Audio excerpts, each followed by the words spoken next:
పెట్టుకోవాలి.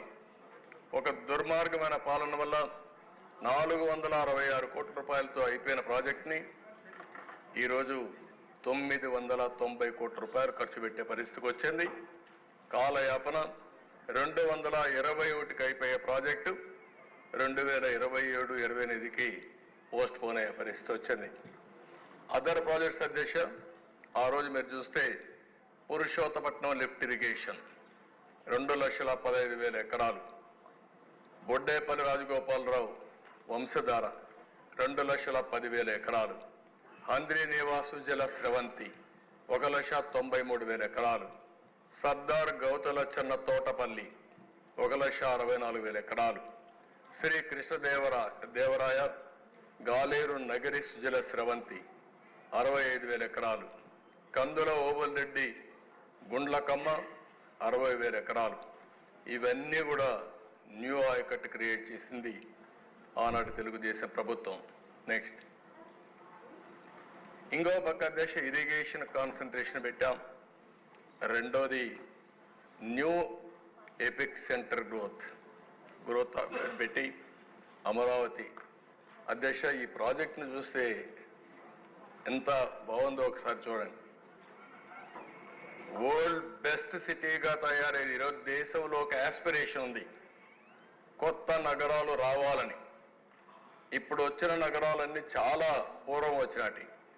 ఆ రోజు హైదరాబాద్ సికింద్రాబాద్ 2 నగరాలుంటే నేను సైబరాబాద్ నగరాన్ని యాడ్ చేశాను. ఇన్ఫర్మేషన్ టెక్నాలజీకి ప్రాధాన్యత ఇవ్వాలని ఆ పేరు నేనే పెట్టాను. బిల్ క్లింటన్ వచ్చాడు, ఆ రోజు ఇనాగరేషన్ చేసే పరిస్థితికి వచ్చాం. ఈరోజు అమరావతి అధ్యక్ష, ఆ రోజు కానీ ఇదే స్పీడ్లో కానీ జరిగి ఉంటే ఆర్టిఫిషియల్ ఇంటెలిజెన్స్ సిటీగా తయారయ్యేది. Amaravati first letter A, last letter I. అక్కడ హైదరాబాద్, సికింద్రాబాద్, సైబరాబాద్. ఇక్కడ అమరావతి దేవతల రాజధాని, ఆర్టిఫిషియల్ ఇంటెలిజెన్స్ రాజధానిగా తయారై ఉండేది. దాన్ని దుర్మార్గులు దెబ్బతీసే పరిస్థితికి వచ్చారు. ఇక్కడంతా అధ్యక్ష మీరు చూస్తే స్ఫూర్తి కూడా ఇంపార్టెంట్. 34,400 ఎకరాలు, 29,966 మంది రైతులు ఒక్క డిస్ప్యూట్ లేకుండా పూర్తిగా వాలంటరీగా స్వచ్ఛందంగా ముందుకొచ్చి ఈ ల్యాండ్ ఇచ్చే పరిస్థితికి వచ్చారు. 41,170 కోట్ల రూపాయలకు టెండర్ పిలిచాం. 4,318 కోట్లు పనులైనాయి. 1,265 కోట్లు ఇంకా పెండింగ్ బిల్స్ ఉన్నాయి. ఇది అయింటే అధ్యక్ష ప్రపంచం చర్చించుకునే విధంగా. ఒకప్పుడు హైదరాబాద్ని నేను ప్రపంచంలో ఎక్కడన్నా పోయినప్పుడు చెప్పేవాడిని, మీరు హైదరాబాద్కి రమ్మని. వాళ్ళు అడిగేవాళ్ళు, హైదరాబాద్ అంటే మీది పాకిస్తాన్ హైదరాబాదా, ఇండియా హైదరాబాద్ అని. నేను గర్వంగా చెప్పాను, హైదరాబాద్ ఇండియా హైదరాబాద్ అని.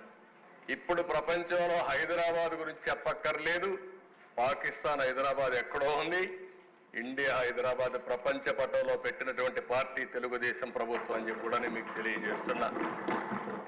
అలాంటిది ఇది కూడా ప్రపంచంలో ఒక మేలైన నగరంగా ఉండేది. 50,000 నుంచి 1,00,000 మంది అక్కడ నివాసం ఉన్నారు.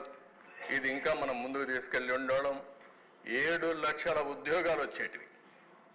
ఈరోజు ఇది డెవలప్ అయి ఉంటే కనీస సంపద 2 లక్షల నుంచి 3-4 లక్షల కోట్ల రూపాయల ఆస్తి ప్రభుత్వానికి వచ్చేది. ఇది కూడా దెబ్బతినే పరిస్థితి వచ్చింది. ఓసారి చరిత్ర మళ్ళీ అమరావతికి పూర్వ వైభవం వస్తుంది. ప్రపంచం మొత్తం చర్చించే రోజు తప్పకుండా తీసుకొస్తామని ఈ సభ సందర్భంగా మరొకసారి విజ్ఞప్తి చేస్తున్నాను. నెక్స్ట్ అధ్యక్ష, 5 సంవత్సరాల మీరు చూస్తే ఎకనామిక్ గ్రోత్ 13.5%. టాప్ 3లో మందొకటి. ఇంకొక మాటలో చెప్పాలంటే సమానంగా 13.5లోనే మనం ఉన్నాం. అంటే నెంబర్ 1గా చేయగలిగాం. Manufacturing 10% growth, all India 8.4%. Primary sector అంటే వ్యవసాయం అనుబంధం 16% ఇది చేశాం. అందులో కూడా దిశ అక్వాకల్చర్ 29.6% గ్రోత్ వచ్చింది. ఇంకో పక్కన దిశ 7,72,000 మందికి ఉద్యోగాలు వచ్చాయి. ఇంకో పక్కన స్టేట్ ఓన్ రెవెన్యూ గ్రోత్ మన ఆదాయం 13.2% పెరిగింది. దేశంలో సెకండ్ ఫాస్టెస్ట్ అమాంగ్ మేజర్